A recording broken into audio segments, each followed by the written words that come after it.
Olá, boa tarde a todos. Hoje nós estamos dando início à nossa série Gigantes da Fé. E o personagem que nós iremos falar um pouquinho hoje é Jerônimo Savonarola, conhecido também como o João Batista da Reforma Protestante. Jerônimo, ele é conhecido também como um dos pré-reformadores importantes, ou seja, alguns homens que vieram apareceram na história da igreja um pouco antes da reforma ser efetivada, né, ser concluída, com Martinho Lutero. E para a gente entender um pouquinho da biografia desse homem importante na história da igreja, a gente tem que levar em conta o contexto em que ele estava inserido. A gente está falando de um período de 1452 a 1498, que é o final da Idade Média, a entrada da Idade Moderna, o renascimento cultural que apareceu na Itália. Então, é esse o contexto. E dentro desse contexto também, a gente tem que considerar a corrupção da igreja. A igreja estava extremamente corrompida. E quando a gente fala da igreja, naquela época, a gente conhece, existia uma igreja só. Antes da Reforma Protestante, em 1517, havia uma igreja só. E a partir de 1517 foi que houve a cisão, passou a continuar existindo a igreja considerada católica e a igreja protestante. Mas antes disso, e nesse período que nós estamos falando, só existia uma igreja. E os verdadeiros cristãos estavam dentro dessa igreja também, apesar de toda a corrupção que existia. Então vamos falar um pouquinho sobre a vida dele. Ele nasceu em Ferrara, na Itália, dia 21 de setembro de 1452. Era o terceiro dos 7 filhos de um casal de pais. Os pais eram cultos, influentes, porém mundanos, né? E o seu avô era um médico importante da corte de Ferrara, e os seus pais aspiravam que ele futuramente viesse ocupar o lugar do seu avô. E quando criança, Savonarola sempre foi vamos dizer assim, um jovem dedicado aos estudos, e mesmo desde muito cedo, a piedade foi despertada no seu coração, e ele sentia o desejo de orar, de jejuar, mesmo quando criança.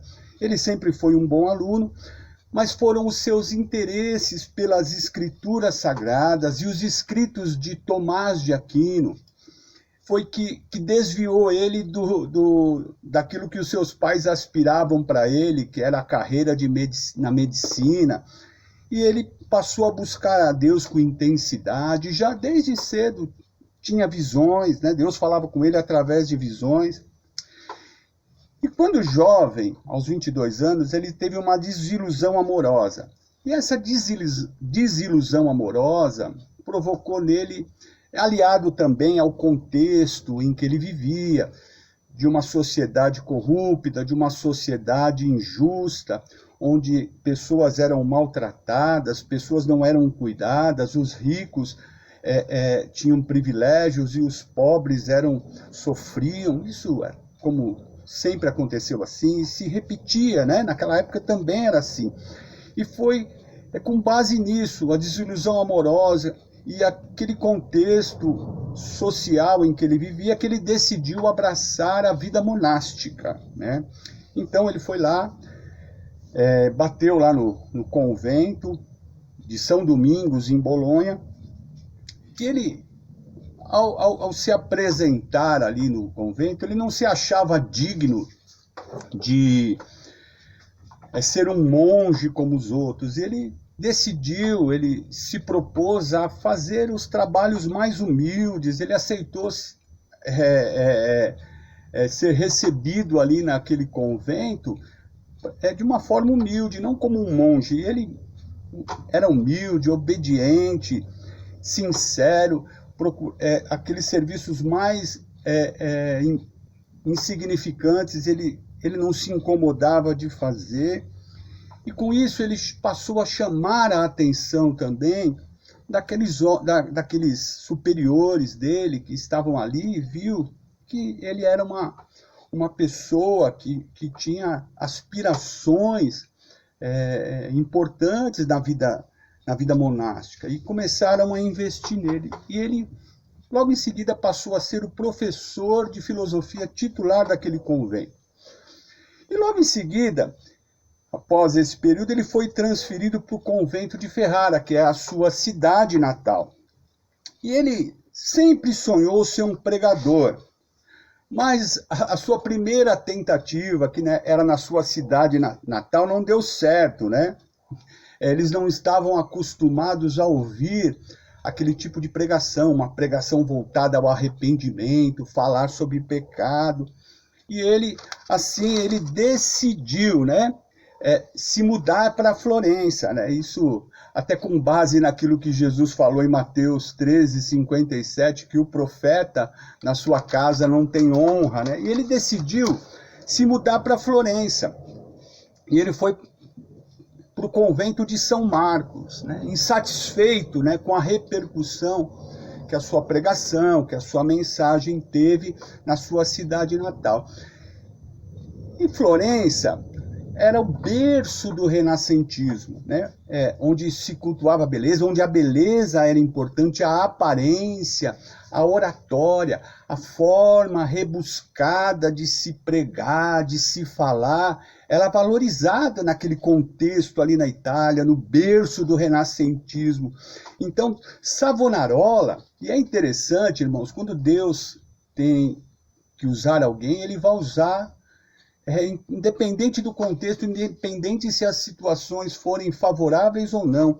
Savonarola, dentro desse contexto, onde a beleza era importante também, a forma de falar era importante, ele era a antítese de tudo isso, e foi justamente isso, né? Ele era um camarada alto, magro, o seu nariz era grande, você viu aí na imagem que passou, lábios grossos, né? Não era uma pessoa que tinha uma aparência bela, né?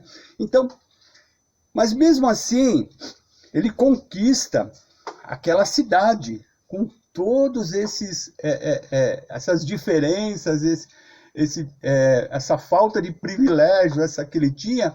Ele consegue conquistar aquela cidade e se torna o principal do convento.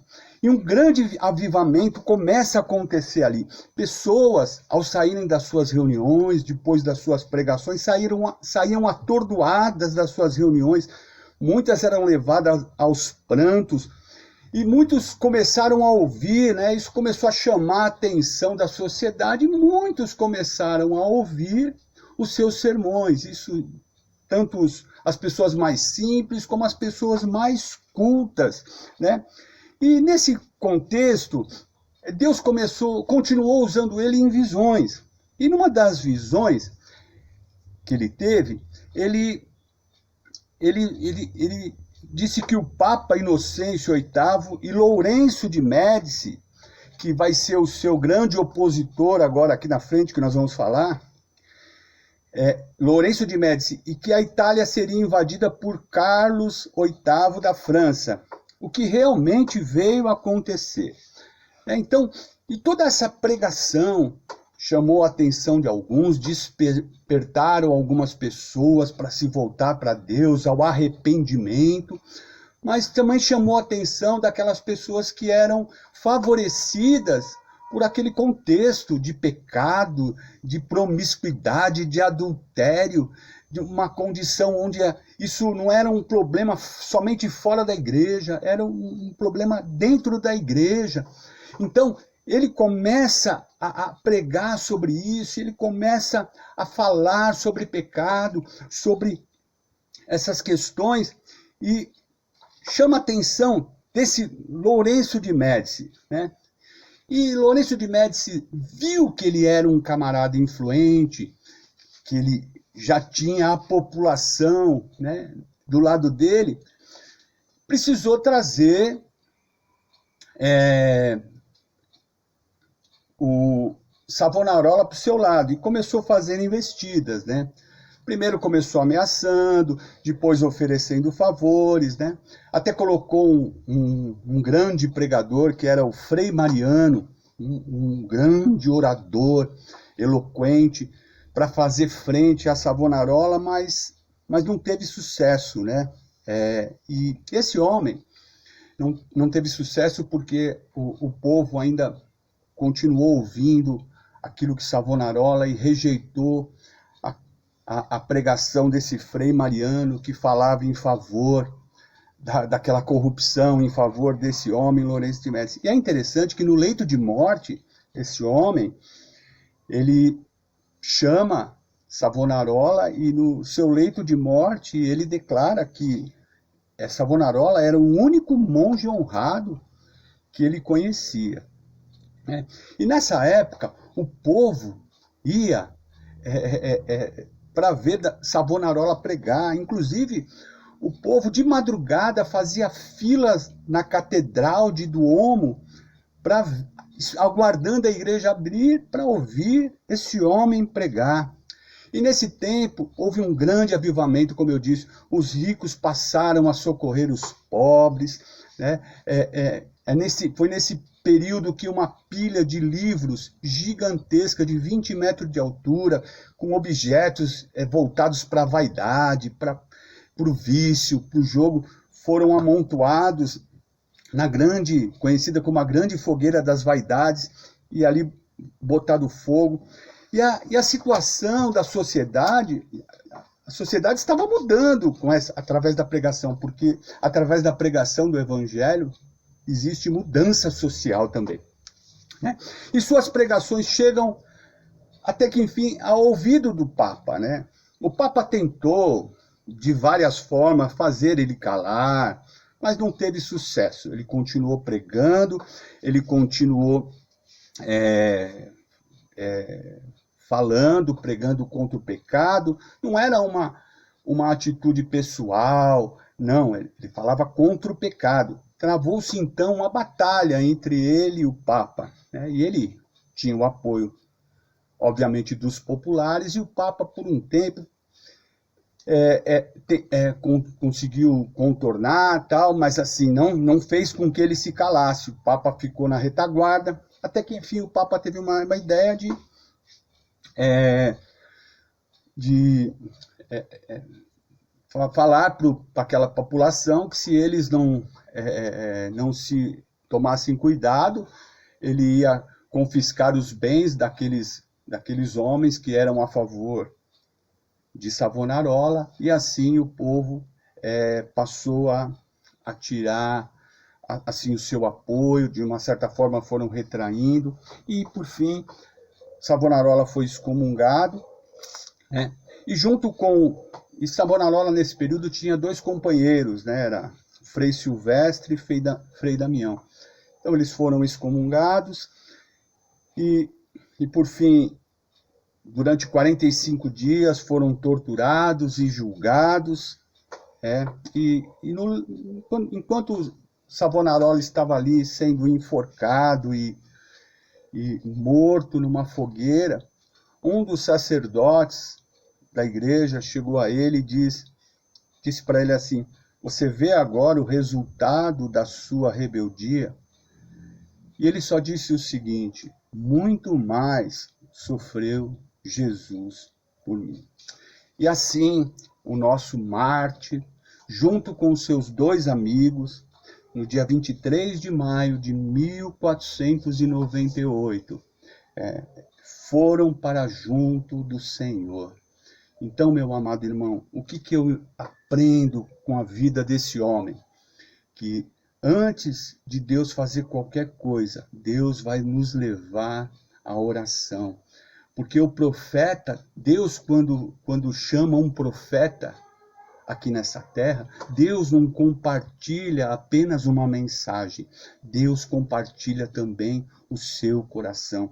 E esse homem é um exemplo daquilo que Deus pode fazer com uma pessoa que se dedica, com uma pessoa que se volta a buscar a Deus. Então, meu amado irmão, esse é o nosso gigante de hoje. Eu espero que você tenha gostado. E que se você quiser saber mais, eu vou deixar alguns links, algumas referências, alguns materiais para que você possa conhecer um pouquinho mais com detalhes, se for do teu interesse. Até semana que vem e Deus te abençoe.